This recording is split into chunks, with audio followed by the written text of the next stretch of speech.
Good morning, friends. Hello, hello. How are you this morning? I pray you are well.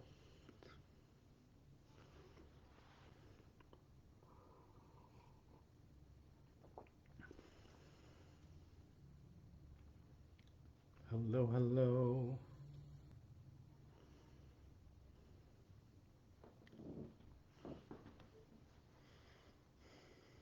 Good morning, everyone. Get going here in a second. Just great to be back from vacation, from being away. That has been lovely. Good morning, Karen. You know, it's always funny. I mean, I was away for a whole of 6 days, but it's still such a great thing to be to just take some time and we went to Quebec and spent a little time up there. Got to see some things of beauty and really just a beautiful day. Hey, Vicky, good morning to you. Um, so our son Ryan had a 18th birthday, so I get to celebrate that with him. Um, Good days, good days. All right. Good morning, friends. Let's get going here this morning. Let me just have a little mug up first. Get my constitution going here. So, all right. Good morning, everybody. Welcome. It is the 17th day of September at this 11:11 on this Tuesday. Glad you're here and glad you're part of the journey. That I want to bring us to this morning. Uh, this fairly famous piece from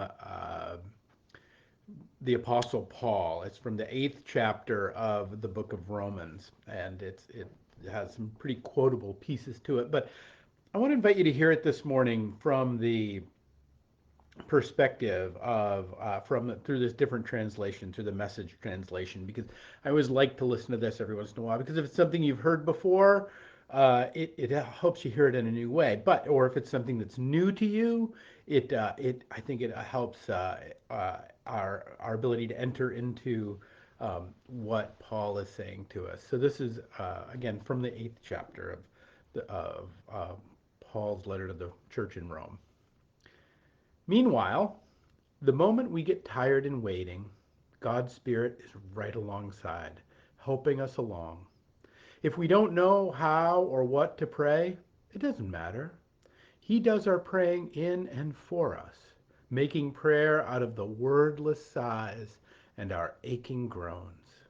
He knows us far better than we know ourselves and knows our pregnant condition and keeps us present before God. That's why we can be so sure that every detail in our lives of love for God is worked into something good. God knew what he was doing from the very beginning. He decided from the outset to shape the lives of those who love him along the same lines as the life of his son.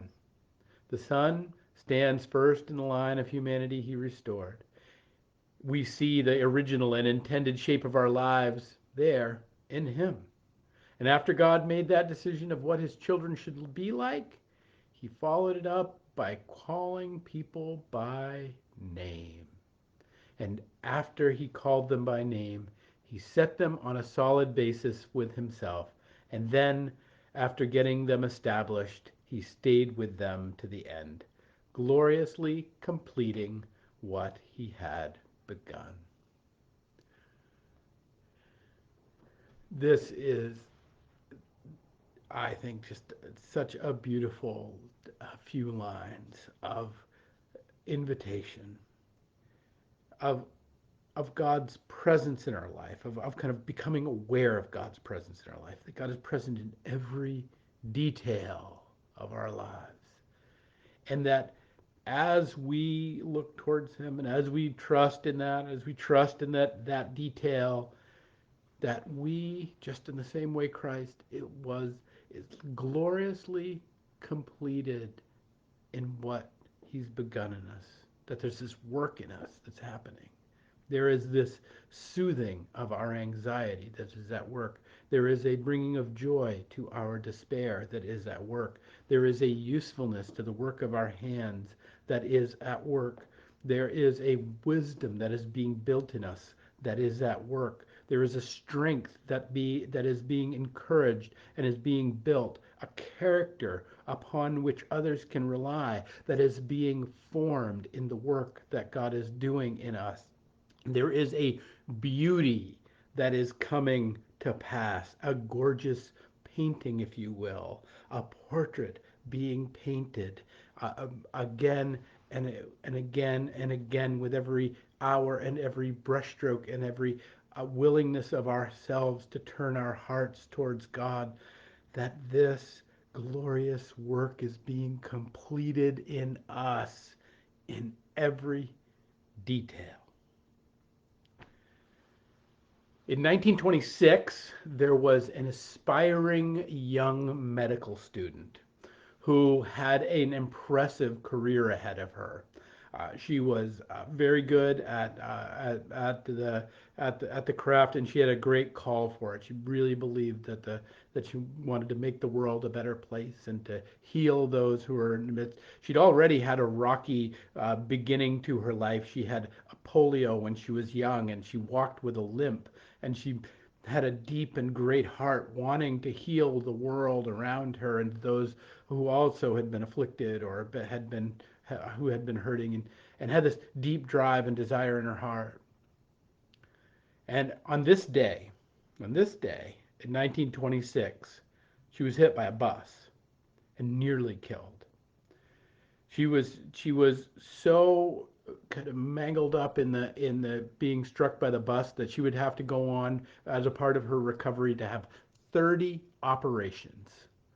And and you can imagine in 1926 what it was that to have all of these operations to have, and how slow and anguishing her recovery was. During her recovery, she decided to teach herself to paint. Her father was a photographer, so she knew a little bit about images to begin with, but she knew nothing about painting. But it was something because of the way that she had to recover and the way she was that she could do. So she began to paint, and she began in this paint and that she began to show promise and in the learning the color schemes and learning these things, and because of her prolonged recovery, she had this ability to simply dedicate herself day in and day out to learning the craft of painting, and that it became a great and that but being locked in a room largely without being able to get out very much or being able to see very much, there weren't great a number of things to paint other than, well, herself. And so she became a master of the self portrait, and that the port that she would begin to paint herself in all manner of different things. She would begin to catalog even her life through different self portraits, some of them even scandalizing in her day what she would bring forth. But that artist that it, she went by the name of Frida Kahlo.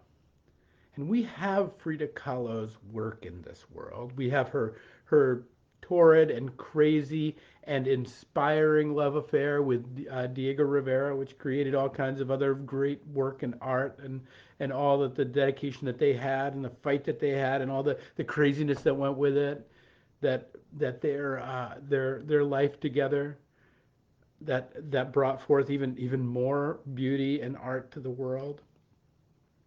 That even in and that even through her continued health struggles and through all sorts of things, that she would stop being a doctor. She would stop pursuing medicine as a career and begin to be a painter. And that the world is graced with the great beauty of Frida Kahlo and all of her great artwork and all that we said because, well, largely because of one bus crash that nearly killed her on this day in 1926. Now, am I standing before you, or are you hearing my voice saying that, boy, we sure are lucky that she got run over by a bus? I'm not saying that. Don't hear what I'm not saying. But what I am saying is what I think the Apostle Paul is saying about how we and our lives are in every detail of them, having this great work done in them, having this great beauty that is going to be brought forth in them, having this great wonder that is going to come into being through them and from them. I don't know what it's going to look like. I don't know how it's supposed to be. I don't know what yours is, and I don't know how it is made. But what I do know is that, just as this line of Paul says it best, he does this, he, God, Jesus, does our praying in and for us, making prayer out of our wordless signs and our aching groans. He knows us far better than we know ourselves, and knows our pregnant condition, meaning he knows that we are ready to give birth into this world something beautiful and something good and something true and something wonderful, that we're made for it, that it's implanted within us, and that it keeps us present before God. And that is why we can be so sure that every detail in our lives of love for God is worked into something good. Friends, I invite you to maybe today to just hear the words of of St. Augustine, that love God and do what you will.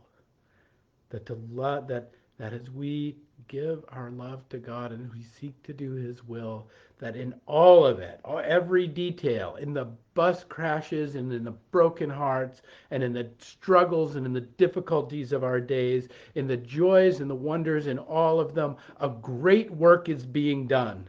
A great self-portrait is being painted. A great wonder is coming to be.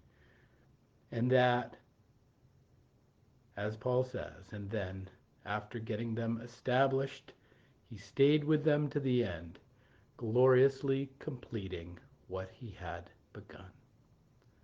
God is gloriously completing what he has begun in you today. Know that. Revel in it. Rely upon it. And live boldly into the love that God has for each of you. Peace and grace, my friends, and we'll pick it up tomorrow with another 11:11.